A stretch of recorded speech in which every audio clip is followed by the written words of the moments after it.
신약성경 데살로니가전서 2장입니다. 제가 가지고 있는 성경 330면에 있는 데살로니가전서 2장 13절에서 16절까지 보도록 하겠습니다. 지지난주에는 13절 또 14절 말씀 보았는데 오늘 한 번 더 이 말씀 함께 좀 보도록 하겠습니다. 데살로니가전서 2장 13절에서 16절까지 한 절씩 좀 교도하도록 하겠습니다. 제가 먼저 13절 공독합니다. 이러므로 우리가 하나님께 끊임없이 감사함은 너희가 우리에게 들은 바 하나님의 말씀을 받을 때에 사람의 말로 받지 아니하고 하나님의 말씀으로 받음이니 진실로 그러하도다. 이 말씀이 또한 너희 믿는 자 가운데서 역사하느니라. 형제들아, 너희가 그리스도 예수 안에서 유대에 있는 하나님의 교회들을 공부하는 자가 되었으니 그들이 유대인들에게 고난을 받음과 같이 너희도 너희 동족에게서 동일한 고난을 받았느니라. 함께 읽겠습니다. 유대인은 주 예수와 선지자들을 죽이고 우리를 쫓아내고 하나님을 기쁘시게 하지 아니하고 모든 사람에게 대적이 되어 우리가 이방인에게 말하여 구원받게 함을 그들이 금하여 자기들을 항상 채우매 노하심이 끝까지 그들에게 임하였느니라. 아멘. 오늘도 함께 읽은 본문의 말씀을 통해서 하나님이 주신 생명의 말씀 함께 나누도록 하겠습니다. 오늘은 2014년 마지막 주일 예배입니다. 오늘 마지막 시간이기 때문에 저는 개인적으로 좀 이런 생각을 해보았습니다. 올 한 해 동안에 많은 시간 예배를 준비하며 드렸는데 예배를 준비하는 입장에서 최선을 다해서 또 기도하는 가운데 하나님의 말씀을 준비했는지 그리고 이 예배를 준비했는지 돌아보는 시간을 가질 수 있었는데 여러분들은 좀 어떠신가요? 한 해에 많은 주일 예배를 드렸는데 내가 매주일 나와서 예배할 때마다 정말 최선의 마음을 가지고 잘 준비된 마음을 가지고 하나님 앞에 예배 드렸는지 한번 생각해보는 시간을 가지셨으면 좋겠습니다. 만약 그러하지 못한다고 한다면 그럼에도 우리에게 기회가 있습니다. 올해가 다 간 것이 아니라 오늘이 마지막 예배이기 때문에 한 번의 예배가 더 남아있기 때문에 이 한 번의 예배를 저와 여러분들이 놓치지 않고 최선을 다해서 함께 예배하는 시간이 되었으면 합니다. 저도 올해 마지막으로 말씀을 전할 때 최선을 다해서 주신 하나님의 말씀 금쪽같이 여기면서 여러분들에게 전하고 또 말씀을 받는 여러분들도 더 열린 마음, 주님의 말씀 사모하는 마음으로 함께 뜨겁게 좀 말씀을 교류할 수 있는 그런 시간들이 되셨으면 좋겠습니다. 여러분, 선입견이라는 말이 있습니다. 국어사전에서는 이 선입견을 이렇게 정의하고 있습니다. 한번 들어보십시오. 어떤 대상에 대하여 이미 마음속에 가지고 있는 고정적인 관념이나 관점, 어떤 대상에 대하여 이미 마음속에 가지고 있는 고정적인 관념이나 관점. 여러분, 선입견에는 긍정적인 면과 부정적인 면이 있습니다. 어떤 사람에 대해서 좋은 선입견을 가지고 있으면 그와의 관계는 날로 좋아집니다. 근데 반면에 어떤 사람에 대해서 좋지 않은 선입견을 가지고 있으면 그와의 관계는 왠지 불편하고 시간이 지나갈수록 점점 담이 쌓여지는 모습을 바라보게 됩니다. 여러분, 선입견 때문에 본의 아니게 피해를 보는 사람들도 있습니다. 예를 들면은 사역자들 가운데에는 자신이 자란 모 교회에서 사역하는 사람들도 있습니다. 이들은 자신의 모 교회에서 주일학교 때부터 다닌 사람들인데 대학 때는 신학교에 들어가서 그 교회에서 전도사나 혹은 부목사 사역을 하는 사람들입니다. 이들이 교회를 섬기면서 느끼는 어려움 중에 하나는 때로는 교회 안에서 사역자로서의 권위가 잘 세워지지 않는다라는 겁니다. 그런데 그도 그럴 것이요. 교회 안에서 좀 연세가 있는 분들은 이들의 어릴 적 모습을 처음부터 보아온 사람들이기 때문에 그것이 하나의 선입견이 되어서 그 사람을 하나님의 사역자로 인정하는 것이 쉽지 않을 수도 있습니다. 여러분, 우리 예수님도 이런 선입견에 피해를 보신 경우가 있습니다. 여러분, 예수님이 공생애를 시작하셨을 때 시간이 지나면서 많은 사람들이 예수님에게 모이게 됩니다. 모인 사람들은 예수님의 말씀을 통해서 자신들의 죄를 깨닫고 회개하는 역사가 일어납니다. 그리고 그들 중에 병들고 귀신 들렸던 사람들은 예수님의 능력으로 치유함을 받는 놀라운 역사가 일어나게 됩니다. 그러던 중에 예수님이 그 제자들과 함께 자신의 고향 땅 나사렛을 방문하시게 됩니다. 나사렛 회당에서 하나님의 말씀을 전하게 되었을 때 많은 사람들이 예수님의 탁월한 가르침에 놀라면서 이 사람이 어디서 이런 능력과 이런 지혜를 얻었느냐라고 이야기를 합니다. 그러나 동네 사람들은 예수님에 대한 선입견이 있었기 때문에 결국에는 이런 태도를 취하게 됩니다.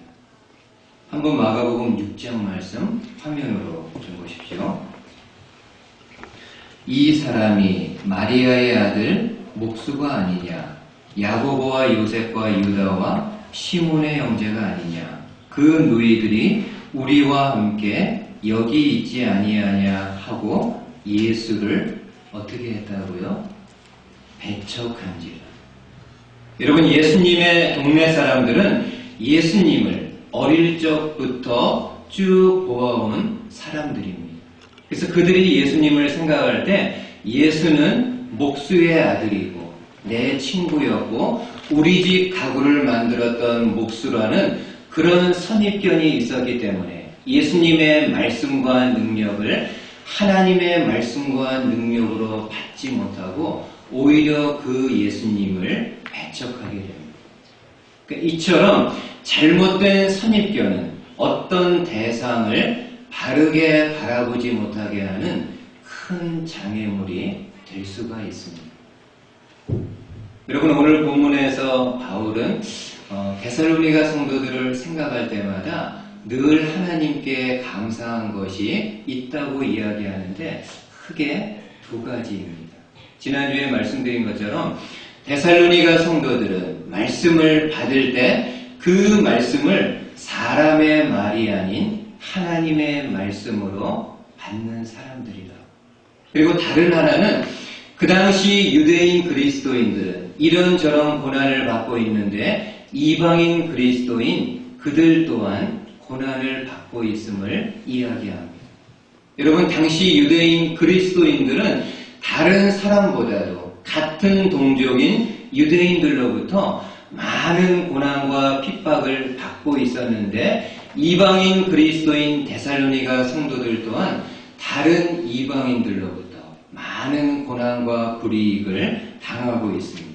그런데 바울은 그들이 그 고난을 믿음으로 잘 견뎌내는 모습을 바라보면서 하나님 앞에 늘 감사한 마음이 있다고 고백을 합니다.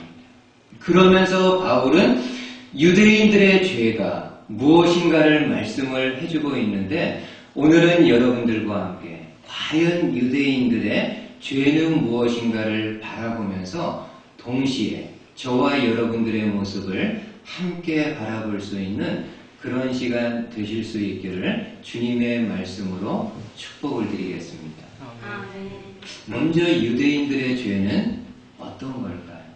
한번 여러분 15절 말씀을 보십시오. 15절에 유대인은 주 예수와 선지자들을 죽이고 우리를 쫓아내고 하나님을 기쁘시게 하지 아니하고 모든 사람에게 대적이 돼요. 여러분, 유대인의 죄는 주님 되시는 예수님과 또 하나님의 말씀을 선포했던 선지자들을 죽인 일이고 또 주님의 복음을 전했던 전도자들을 쫓아내어 하나님을 기쁘시게 하지 아니한 것이라고 말씀을 합니다. 그러니까 한마디로 유대인들의 가장 큰 죄는 하나님의 아들로 이 땅에 오신 예수님을 믿지 않고 도리어 그 예수님을 십자가에서 죽인 일입니다. 그렇다면은 당시 유대인들이 예수님을 메시아, 그리스도로 믿지 못했던 이유는 어떤 것일까요? 여러 가지 이유가 있을 수 있지만 아마도 그들의 선입견 때문이라고 말할 수 있습니다. 여러분, 당시 유대인들이 생각하고 기대했던 메시아상이 있었는데 그것은 바로 메시아는 다윗의 후손으로 정치적이고 군사적인 면에서 탁월한 능력을 가진 사람을 기대하고 있습니다. 그리고 실제로 오늘날에도 유대인들은요, 가장 메시아에 가까웠던 인물을 뽑을 때 시몬 벤 코시바를 언급합니다. 이 코시바라는 사람은 지혜와 카리스마가 있는 전쟁 영웅입니다. 그 당시 코시바는 로마 제국에 대항하여 전쟁을 일으켜서 그 로마 군대들을 물리치고 다시금 잃어버렸던 예루살렘을 되찾게 됩니다. 그리고 예루살렘 내에서 임시정부를 세우고 임시정부의 이름을 가지고 화폐까지도 발행하게 됩니다. 사람들은 그의 그러한 모습을 보면서 코시바가 하나님이 보내신 메시아일 것이라는 그런 마음을 갖게 됩니다. 근데 얼마 후에 로마 제국이 다시 코시바의 반란을 진압하고 그를 죽이게 되었을 때 사람들은 코시바를 메시아로 생각하지 않습니다. 여러분, 이처럼 유대인들이 생각하는 메시아와는 다윗의 후손으로 다윗왕 시절에 영광스러운 모습을 되찾아줄 수 있는 카리스마가 넘치는 사람, 그리고 이스라엘을 압제하는 사람들이 있다고 한다면 그 압제자들을 물리칠 수 있는 능력 있는 사람을 생각합니다. 유대인들은 이러한 메시아에 대한 잘못된 선입견이 있다 보니까는 그들의 관점에서 예수님을 볼 때 전혀 예수님은 메시아의 그런 모습하고는 어울리지 않습니다. 여러분, 기본적으로 예수님은 출신이 왕족이나 귀족이 아닙니다. 우리가 알고 있는 것처럼 갈릴리의 빈민촌. 간혹 김광기 집사님 기도할 때는 갈릴리 깡촌이라고 그러는데 뭐 빈민촌, 깡촌 다 비슷합니다. 예수님은 그렇게 왕족이나 귀족 출신이 아닌 갈릴리의 깡촌 출신입니다. 그리고 게다가 예수님이 평소에 가까이 했던 사람들이 어떤 사람들인가요? 그 당시 사회의 지도계층이 아니라 일반 사람들, 혹은 세리와 죄인들을 가까이 했기 때문에 유대 지도자들은 예수님을 메시아로 인정하지 않게 됩니다. 혹 저와 여러분들도 신앙생활하면서 예수님에 대한 잘못된 선입견이 있다면 어떤 것이 있을까요? 한번 이 시간 잠시 한번 생각해 보십시오. 저와 여러분들이 예수님을 믿고 있는데 그 예수님에 대한 잘못된 선입견이 있다면 어떤 선입견이 있을까? 적지 않은 사람들, 아니 많은 사람들은 예수님을 믿기만 하면 만사가 형통할 것으로 생각합니다. 예수님을 믿으면 병이 나아야 돼요. 예수님을 믿으면 하는 모든 일, 안 되는 일까지도 잘 돼야 돼요. 예수님을 믿기만 하면은 우리 자녀들이 어떠한 상황, 어떠한 형편이든 간에 그들이 다 잘 돼야 되는 것으로만 생각합니다. 여러분, 만약에 저와 여러분들이 예수님에 대해서 그런 선입견을 가지고 있다 보면은 만약 우리의 삶 가운데 내가 원하지 않았던, 내가 기대하지 않았던 어떤 고난이 주어지게 되면은 저와 여러분은요, 그 믿음의 자리를 떠날 수밖에 없습니다. 왜냐하면은 내가 기대했던, 내가 원했던 예수님의 모습이 아니기 때문입니다. 그러니까 이러한 선입견은 분명히 잘못된 선입견이고 우리 예수님은 그렇게 말씀하지 않으십니다. 오히려 예수님은 저와 여러분들이 예수님을 믿게 될 때 저마다에게 주어지는 십자가가 있다라고 말씀합니다. 물론 여러분, 저와 여러분들이 그리스도를 믿음으로 주어지는 여러 가지 이런저런 복들이 있습니다. 그러나 그것만 있는 것이 아니라 우리 주님은 오히려 우리가 그리스도를 믿게 될 때 우리에게 주어지는 저마다의 십자가가 있다라고 말씀해 줍니다. 그때 우리는 우리 자신을 내려놓고 그 십자가를 지고 주님이 지고 가셨던 그 십자가의 길을 묵묵히 따라가야 될 것에 대해서 말씀하고 있습니다. 오늘 저와 여러분들에게요, 십자가가 있습니다. 그렇지 않은가요? 어떤 분은 그 십자가가 병일 수도 있습니다. 내가 이렇게 예수님 잘 믿고 있는데 이런 병이 생기다니. 주일도 성수하고 11조도 꼬박꼬박하고 예배 시간 있는 것마다 다 열심으로 찾아다니면서 예배하는데 어떻게 나에게 이런 질병이, 내가 이렇게 교회 생활하는데 왜 하는 일마다 이렇게 어려운가? 내가 이렇게 신앙생활 열심히 하고 있는데 왜 우리 자녀들은 잘 안 풀리나? 이런 저마다의 십자가들이 있을 수 있습니다.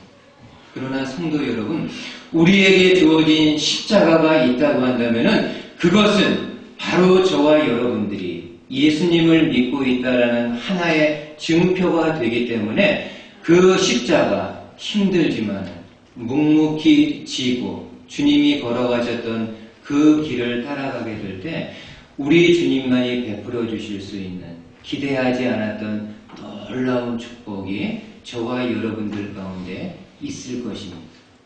이것을 받아 누릴 수 있는 저와 여러분들 되실 수 있기를 주님의 말씀으로 축복을 드립니다. 두 번째로 유대인들의 죄는 어떤 걸까요? 한번 16절 말씀을 보시죠. 16절에 우리가 이방인에게 말하여 구원받게 함을 그들이, 여기서 그들은 유대인들을 이야기합니다. 그들이 금하여 자기 죄를 항상 채우매 노하심이 끝까지 그들에게 임하였느니라. 여러분, 바울을 비롯한 복음 전도자들은 이방인들에게 그리스도의 복음을 전해 그들로 하여금 구원을 받게 하는 일을 하게 됩니다. 근데 유대인들은 어떤 회방을 하게 되나요? 이방인들이 구원 얻는 것을 금했다, 막았다라고 말씀을 합니다. 그러면 유대인들은 어떻게 이방인들이 구원 얻는 것을 막는 일을 했을까요? 여러분, 바울을 비롯한 복음 전도자들은 사람들에게 이렇게 그리스도의 복음을 전하게 됩니다.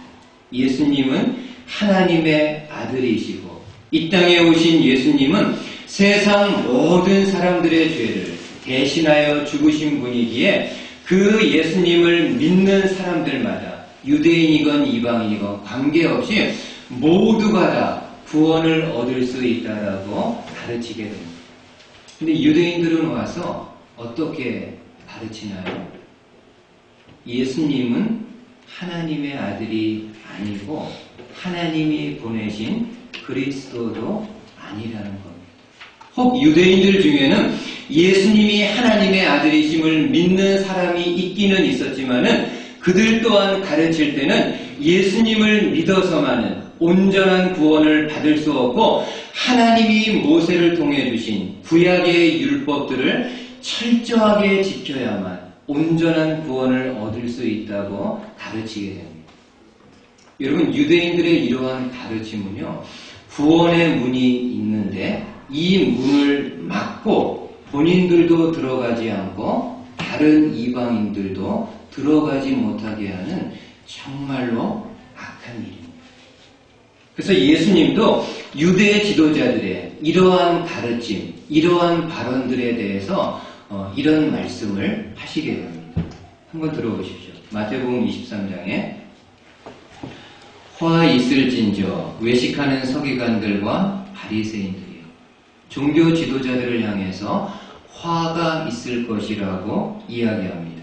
이유는 무엇인가요? 너희는 천국 문을 사람들 앞에서 닫고 너희도 들어가지 않고 들어가려 하는 자도 들어가지 못하게 하느니라.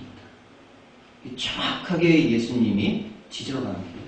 유대인들 너희들의 가르침, 천국의 문, 구원의 문이 있는데 너희들의 가르침은 이 문을 닫는 것이고 너희도 들어가지 않고 다른 들어갈 수 있는 사람들도 들어가지 못하게 하는 지극히 악한 일이라고 말씀해 줍니다. 여러분, 영국의 옥스퍼드와 캠브리지 대학에서 학생들을 가르쳤던 C.S. 루이스가 있습니다. 한 번은 이 루이스가 캠브리지 대학 채플 시간에 예수의 구주 되심이란 주제를 가지고 말씀을 전하게 됩니다. 근데 이렇게 설교하는 내내 학생들의 반응이 너무 차가운 겁니다. 이거는 아마 듣는 청중들은 잘 모르겠지만은 설교하는 사람들은 느낄 수 있는 그런 기분입니다. 이렇게 메시지를 전하는데 마치 이렇게 벽에다 대고 혼자 이야기하는 것처럼 학생들의 반응이 너무 냉랭하고 너무 싸늘한 겁니다. 예배가 다 끝난 다음에 한 학생이 와서 루이스에게 이런 이야기를 하게 됩니다. 한번 들어보십시오. 만약 오늘 선생님께서 예수는 본받아야 할 위대한 스승이라고 말했다면 우리 모두는 예수 선생님에게 박수를 보냈을 것입니다. 그런데 선생님께서는 예수는 구세주이다 라는 캐캐묵은 기독교의 교리를 이야기했기 때문에 우리는 어떤 반응도 보이지 않은 겁니다. 만약 예수님이 본받을 만한 위대한 선생님이다 라고 이야기했다면 우리가 열렬히 환영했겠지만은 당신이 우리에게 예수는 세이버, 우리의 구원자라고 이야기했기 때문에 우리가 그 어떤 반응도 할 수 없었다. 여러분, 오래전 일이긴 하지만은 오늘날에도요 그럴 수 있습니다. 오늘날 사람들 중에도 예수님을 생각할 때 예수는 단지 탁월한 성현 중에 한 명, 위대한 선지자 중에 한 명으로만 생각합니다. 예수만이 내 영혼의 구세주고 예수를 믿어야만 구원을 얻어 천국에 들어갈 수 있다는 것은 대단히 독선적이고 배타적인 교리로만 생각을 합니다. 이 세상에 여러 다른 종교들이 있는데 그 종교 생활을 통해서도 얼마든지 구원의 자리에 이를 수 있다고 주장하고 생각합니다. 여러분들은 어떠신가요? 여러분들의 생각은 어떻습니까? 과연 그럴 수 있을까요? 그리고 과연 성경은 그 부분에 대해서 어떻게 우리에게 말씀하고 있습니까? 여러분, 예수님의 비유 중에 부자와 거지, 나사로의 비유가 있습니다. 이야기의 결론은 부자는 죽어서 지옥에 갔고 거지 나사로는 천국에 갔다는 이야기입니다. 부자는 지옥, 거지는 천국에 간 이유는 무엇일까요? 그 말씀을 얼핏 보면 부자는 세상에 있을 때 좋은 것을 많이 누렸기 때문에 죽어서는 지옥에 갔고 거지 나사로는 세상에 있을 때 온갖 고난과 환난을 받았기에 죽어서는 천국에 가서 위로를 받은 것처럼 보여줍니다. 그리고 사람들은 그러한 말씀을 보면서요, 당연히 그렇게 되는 것이 공평한 일이라고 생각을 합니다. 근데 성도 여러분, 과연 천국과 지옥이 그렇게 결정이 되나요? 이 땅에서 좋은 건 누린 사람들은 죽어서는 지옥에서 고통을 당하고, 이 땅에서 온갖 고난과 어려움을 받은 사람들은 죽어서는 천국에 가서 위로를 받는 것이 하나님의 공이고 하나님의 공평함인가요? 그렇지 않습니다. 그러면은 혹 부자는 선행이 부족하거나 지은 죄가 많았기 때문에 지옥을 가게 되었습니까? 만약 그런 식으로 생각을 하면은 거지 나사로 또한 당연히 지옥에 가야 합니다. 왜냐하면은 나사로는 거지였기에, 가진 돈이 없었기에 다른 사람에게 선행을 베풀 만한 아무런 능력 없습니다. 그리고 나사로 또한 하나님 보시기에는 동일한 죄인이기 때문에 만약 선행과 죄인이라는 타이틀만 가진다면은 당연히 나사로 또한 지옥에 갈 수밖에 없는 사람입니다. 여러분, 천국과 지옥은요, 그런 것으로 결정되지 않습니다. 그 비유 후반부에 보면은 아브라함이 부자에게 말한 내용이 있는데 그 말 속에 중요한 진리가 들어있습니다. 여러분, 지옥에 있는 그 부자가 아브라함에게 이런 요청을 하게 됩니다. 지옥에 온 나는 그렇다 치고 아직도 세상에는 내 형제 5명이 있는데 죽은 나사로를 다시금 세상에 그들에게 보내서 지옥이 있다라는 것을 알게 하고 그들이 이 고통받는 곳에 오지 않게 해달라고 요청하게 됩니다. 그때 아브라함이 지옥에 있는 부자에게 이런 말을 하게 됩니다. 마지막으로 한번 들어보십시오. 누가복음 16장에 아브라함이 이르되 그들에게 모세와 선지자들이 있으니 그들에게 들을지니라. 31절에 한 번 더 이렇게 말씀합니다. 이르되 모세와 선지자들에게 듣지 아니하면 비록 죽은 자 가운데서 살아나는 자가 있을지라도 권함을 받지 아니하리라 하였다 하시리. 여러분, 모세와 선지자들은요, 구약 성경을 이야기합니다. 하나님은 구약의 말씀들을 통해 하나님이 보낼 메시아에 대한 말씀을 주셨는데 바로 예수님은 그 말씀의 성취로 이 땅에 오신 분이고 그 예수님을 믿어야만 하나님이 주시는 구원을 개인적으로 얻을 수 있음을 말씀합니다. 여러분, 그 옛날 예수님의 제자들, 바울을 비롯한 복음 전도자들이 전했던 예수님의 모습이 바로 이것입니다.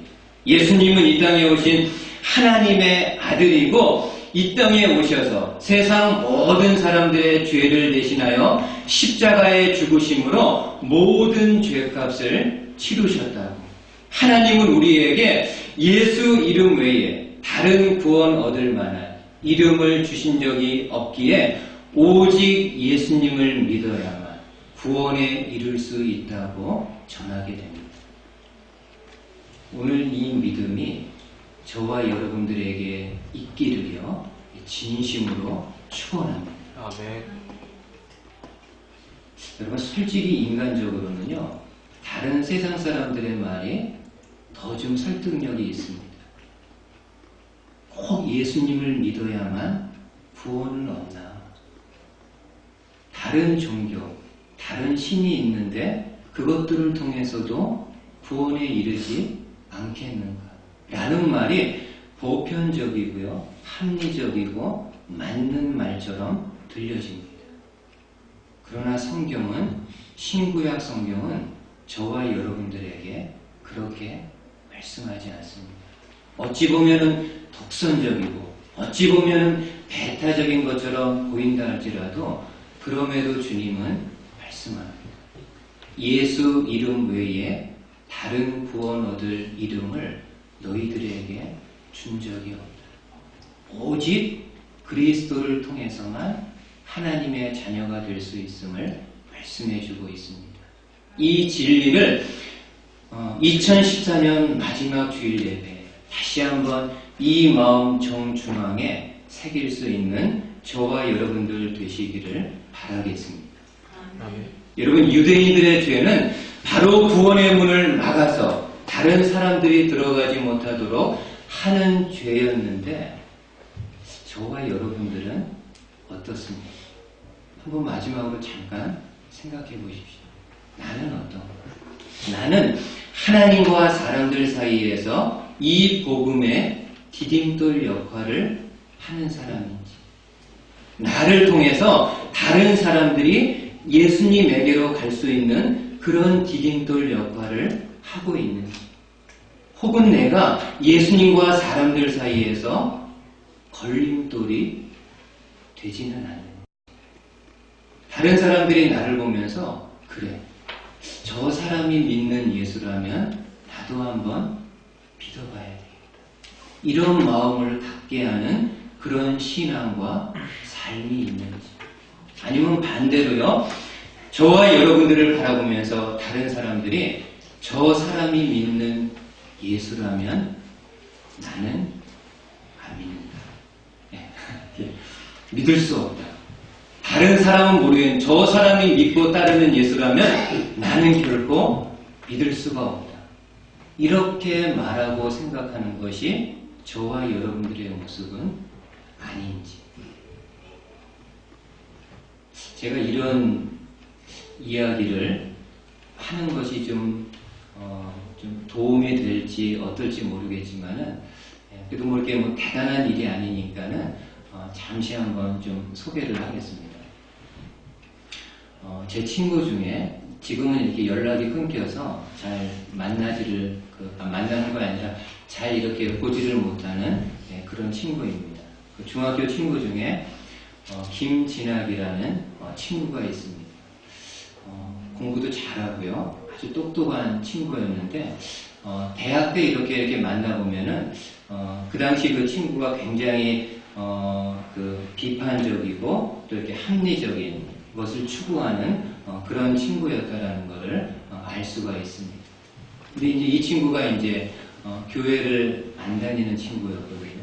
그래서 중학교 때 그때 제 기억으로는 제가 열심히 그 교회 생활 또 학생회 활동도 하고 있었던 때였었는데 학교에서 이제 그 친구에게 전도한다고 이제 예수님을 전하게 됩니다. 같은 동네니까는, 교회도 멀지 않으니까는 그 친구에게 이렇게 이야기를 좀 했습니다. 우리 같이 한번 교회를 가자고. 근데 그 친구가 저한테 이런 이야기를 하더라고요. 아니야, 교회가 너 같은 애들만 있으면은 내가 갈 텐데. 반응이 이게 썰렁한, 역시 안 했어야 되는 건데, 결특이 안 되는 건데. 근데 여러분, 작은 거지만은 제가 중학교 때 어떻게 학교 생활, 어떻게 생활을 했는지는 모르겠지만은 적어도 그 친구에게만큼은 좀 비판적이고 날카로운 성향이 있는 친구였지만은 그에게만큼은 뭐 이렇게 걸림돌은 아니고요. 그래도 디딤돌 비슷한 그런 모습이지 않았나 그렇게 생각을 합니다.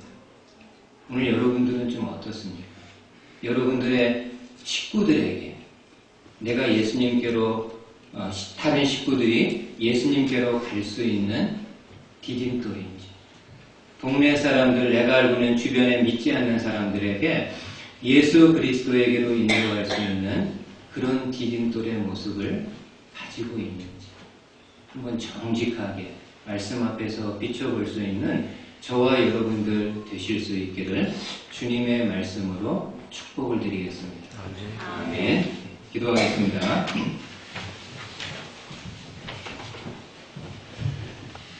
하나님 아버지 감사합니다. 오늘도 기록된 말씀을 통해서 우리에게 필요한 말씀 혹은 찌르는 말씀 주신 것 감사를 드립니다. 이 말씀들 사람의 말로 받지 않고 하나님의 말씀으로 받을 수 있도록 주님 도와주시옵소서. 또 받아들여진 말씀 내 안에서 우리의 생활 속에서 열매가 맺힐 수 있는 그런 복스러운 말씀 될 수 있도록 축복해 주시옵소서. 감사를 드리며 예수님의 이름으로 기도하였습니다. 아멘.